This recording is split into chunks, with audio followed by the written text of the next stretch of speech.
بسم اللہ الرحمن الرحیم۔ ناظرین کرام، آج ہم آپ کو حضرت ہارون علیہ السلام کا واقعہ تفصیل سے بیان کریں گے، اور ویڈیو میں آگے چل کر ہم آپ کو بتائیں گے کہ فرعون سے نمٹنے کے لیے حضرت موسیٰ علیہ السلام نے اللہ تعالیٰ سے حضرت ہارون علیہ السلام کا ساتھ کیوں مانگا تھا، اور پھر حضرت ہارون اور حضرت موسیٰ علیہ السلام نے مل کر فرعون کا کیسے مقابلہ کیا۔ قرآن مجید میں حضرت ہارون علیہ السلام کا ذکر مبارک 20 مرتبہ آیا ہے۔ حضرت ہارون علیہ السلام حضرت موسیٰ علیہ السلام کے بڑے بھائی ہیں۔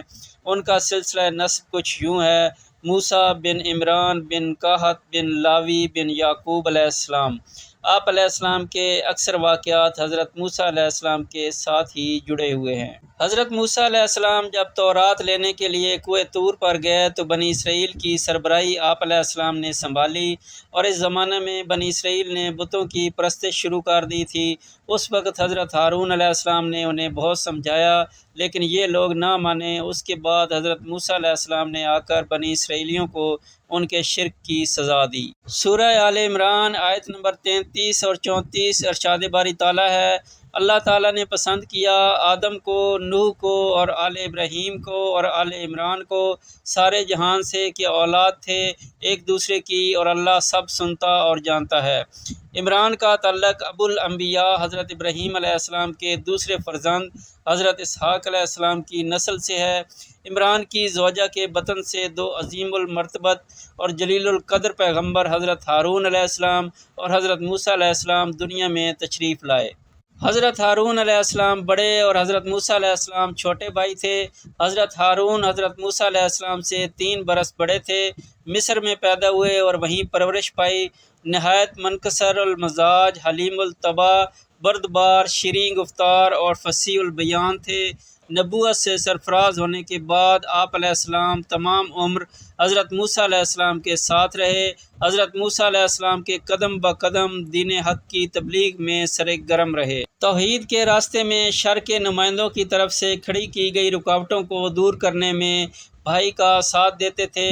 مصر میں فرعون کی حکومت تھی۔ فرعون نہایت ظالم اور جابر حکمران تھا، اور خود کو خدا کہلواتا تھا۔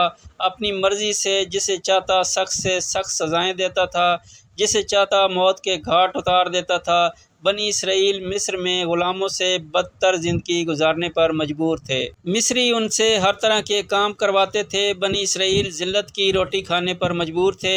حضرت موسیٰ علیہ السلام اپنے اہل و عیال کے ہمراہ جب واپس مصر کی طرف روانہ ہوئے تو جبل طور کے قریب راستہ بھول گئے۔ اس مقام پر اللہ تعالیٰ نے آپ کو منصب نبوت پر فائز کر دیا، معجزات سے نوازا اور ہدایت کی کہ مصر جا کر فرعون کو اس کے ظلم و ستم سے باز آنے کی تلقین کریں، اور فرعون سے جا کر کہیں کہ خدائی کا دعویٰ کرنا چھوڑ دے اور بنی اسرائیل کو غلامی سے آزاد کر دے۔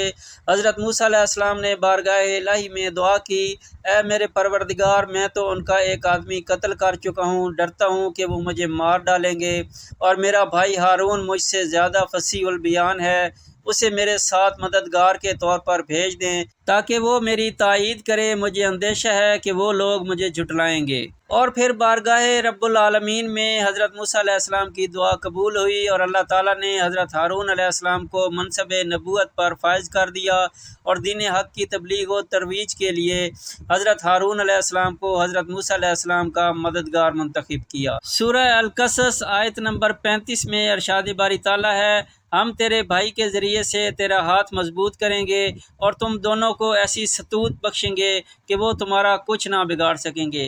ہماری نشانیوں کے زور سے غلبہ تمہارا اور تمہارے پیروکاروں کا ہی ہوگا۔ سورہ مریم آیت نمبر 53 میں ارشاد باری تعالیٰ ہے: اور ہم نے اپنی رحمت سے ان کو یعنی موسیٰ علیہ السلام کو ان کا بھائی ہارون علیہ السلام پیغمبر عطا کیا۔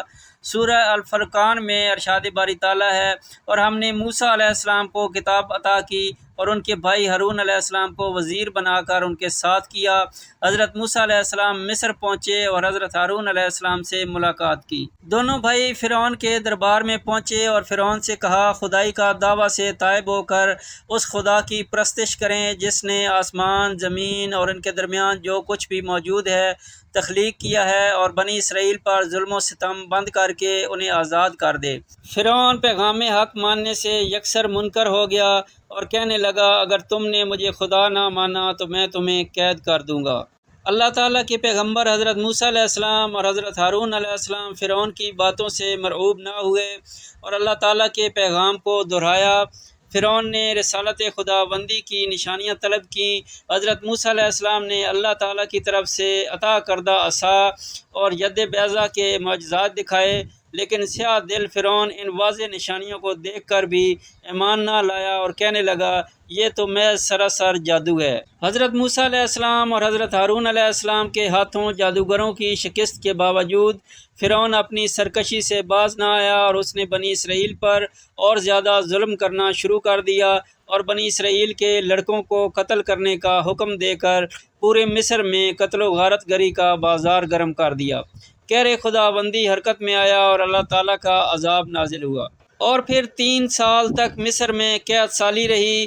بالآخر قوم حضرت موسیٰ علیہ السلام اور حضرت ہارون علیہ السلام کے پاس پہنچی اور معافی طلب کی۔ حضرت موسیٰ علیہ السلام اور حضرت ہارون علیہ السلام نے انہیں معاف کر دیا اور اللہ تعالیٰ کی بارگاہ میں دعا کی اور دعا قبول ہوئی اور عذاب ختم ہو گیا۔ لیکن فرعون اور اس کی قوم نافرمانی اور منافقت پر قائم رہی۔